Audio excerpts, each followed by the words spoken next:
कधीच नाही चुकणार तुमचे फेवरेट टीव्ही शोज झी5 सोबत, तेही एकदम फ्री।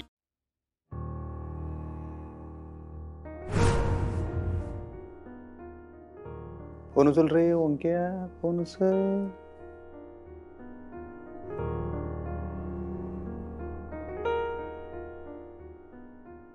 काय आई साहेबांविषयी काय बोलणार असेल तर माझे कान बंद आहेत एवढं लक्षात ठेवा बरं काय। आई बद्दलच बोलायला आलोय।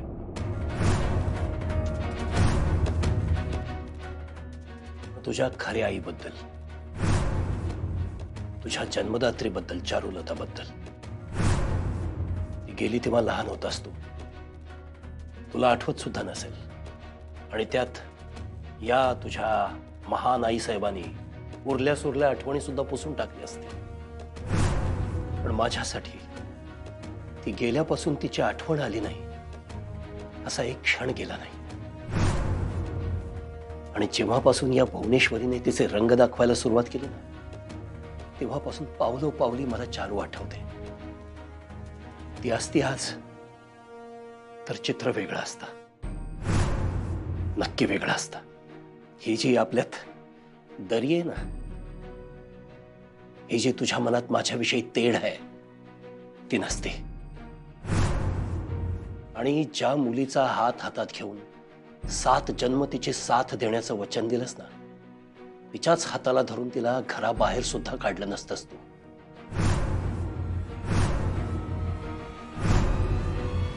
झालं का तुमचं? पते, माझं अजून पूर्ण बोलून झालेलं नाही।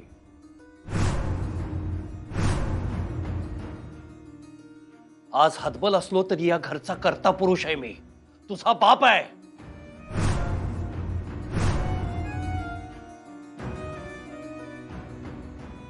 तुला माझ्याशी बोलायचं नसेल तर बोलू नकोस, पण माझं बोलून पूर्ण होईपर्यंत तू इथून जाणार नाहीयेस। तू मानत नसलास तरी मी बाप आहे तुझा आणि मला माझं कर्तव्य पार पाडायला हवं।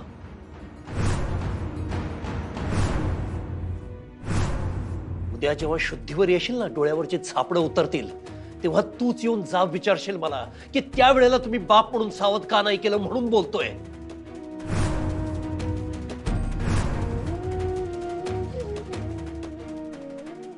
आज तुझी आई असती, माझी चारू असती, तर तिनं तुला स्वतःच्या पंखाखाली असं दाबून घुसमटत ठेवलं नसतं। ती असती तर तुला कळलं असतं की आईचं प्रेम मुलाचे पंख छाटणारं, त्याला बंधनात जखडून ठेवणारं नसतं। आई आपल्या मुलाच्या पंखात बळ भरते, त्याला पंख पसरून आकाशात उंच भरारी घ्यायला शिकवते। सतत इमोशनल ब्लॅकमेल करून त्याला मिंधा करून ठेवत नाही, त्याच्यात आत्मविश्वास भरते। या तुझ्या मानलेल्या तथाकथित आई साहेबांनी काय केलं? सतत तुझ्यातलं बळ काढून घेतलं, तुझ्यात आत्मविश्वास येऊच दिला नाही, तुझ्या सारासार विवेक बुद्धीवर पांघरून टाकून ठेवलं। आणि म्हणून तिच्या हट्टापायी मनात नसताना जिच्यावर तुझं मनापासून प्रेम आहे अशा तुझ्या बायकोला तू घराबाहेर काढलंस। एकदा मान्य कर अधिपती, एकदा मान्य कर। मला त्या अक्षरामध्ये माझी चारुलता दिसत आली आहे सतत। अक्षराचं वागणं, तिचा स्वभाव, तिचा या घरातला वावर, तिची बुद्धिमत्ता, हे सगळं सगळं माझ्या चारू सारखं आहे। चारू, तुझी जन्मदात्री आई अशीच होती, सालस, समंजस, मनमिळाऊ। सतत माणसं जोडायला बघायची रे, माणसं तोडायची नाही कधी। थोडा विचार केलास ना तर तुझ्या लक्षात येईल तुझी बायको अक्षरा काय करत होती। या घरामध्ये राहून जे अवहेलना, जो अपमान तिनं सहन केला ना, तो याचसाठी की तुझ्या डोळ्यावर चढलेला पडदा ओढून काढावा, तुझ्या त्या आई साहेबांचं खरं स्वरूप तुला दाखवावं, यासाठी धडपडली ती। अधिपती,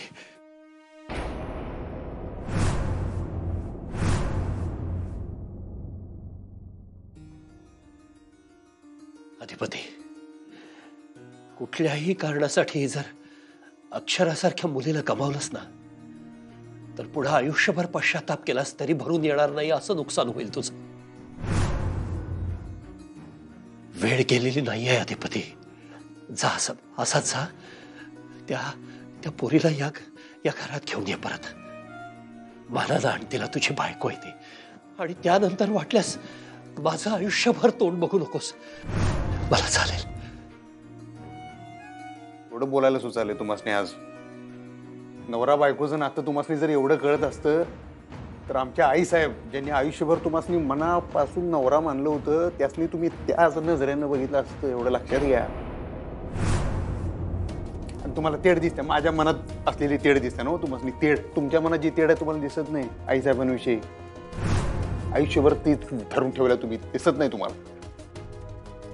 ज्या माणसानं आमच्या आई साहेबांना पत्नीचा दर्जा दिला नाही ना, त्यांनी आम्हाला नवऱ्या बायकोच्या नात्याचा शहाणपणा शिकवायला जाऊ नये, समजलं ना? आमचं आम्हाला झालंय पुरं. आमच्या डोसक्याला ताप घेऊ नका.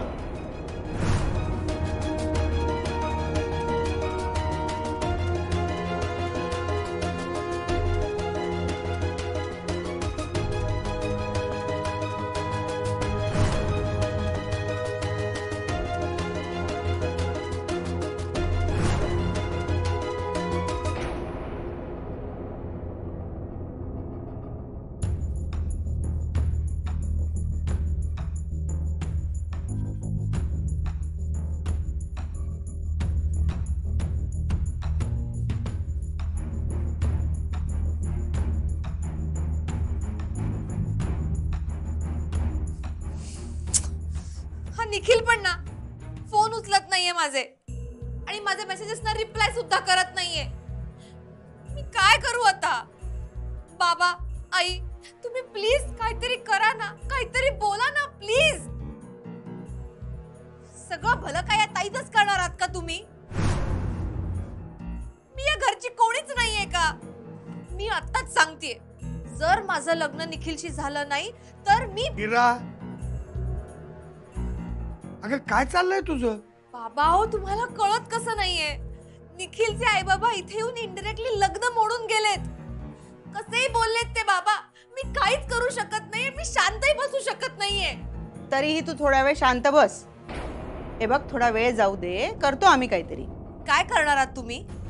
हा, जिनी केलं पाहिजे ना ती एक शब्दही बोलत नाहीये. बाबा,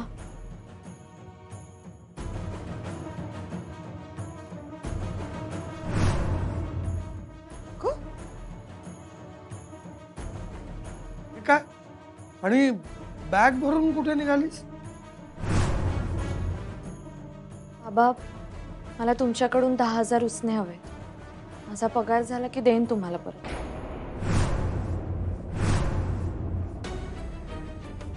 $10,000 कशाला हवेत तुला? आणि बॅग घेऊन कुठे निघालीस? मी हे घर सोडून चाललीये बाबा.